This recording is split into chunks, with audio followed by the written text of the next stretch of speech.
The core part of healing is no longer recreating what is making you to suffer. You know, it's like you're having typhoid and you're trying to treat it, but you're still drinking dirty water. Now what are you doing? What are you doing?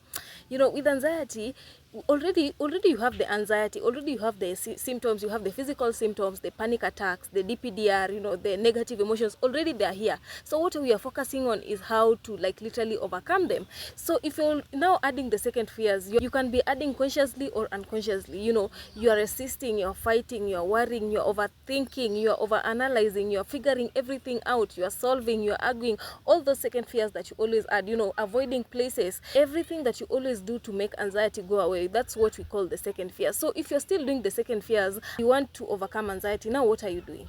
What are you doing? If you want to recover from anxiety, you must learn not to refuel it by adding the second fears. The second fears is what is refueling the cycle, and it is what is making most of you to stay in the anxiety cycle, to have anxiety like for a literally long time. For me, sometimes when I think of it, I think of myself like I think anxiety was a blessing in disguise, because I'm just like, anxiety has taught me so many things. Even people around me like have noticed so much change. You know, I'm patient. You know, I'm not a self-frustrated person that, you know, I just want life to go the way I am. You know, if it's not going, I'm not a perfectionist. I'm just like, okay, sometimes we want life to go the way we want, but sometimes it doesn't happen that way. And if it happens that way, am I now going to kill myself? And now am I now going to add second fears of worrying, figuring out things? I'm going to let it be just the way it is. I'm going to ride the wave, because it doesn't mean that how we want life is the way that is going to happen. It might happen differently, but what are you doing about life happening differently?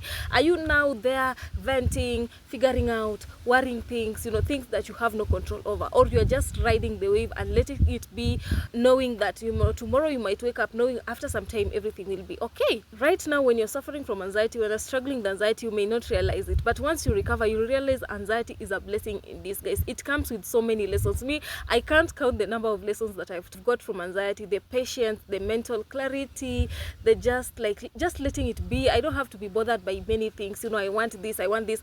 Where I am, as long as I have peace of mind and I have something, the basic things that I can afford, then I'm okay. I don't want to worry about things, you know, figure out things. Mostly I just ride the wave and just let life unfold the way it will. So healing doesn't happen the way you expect it to happen. It is a roller coaster. Healing happens when you stop adding the second fears and just live life and ride the wave.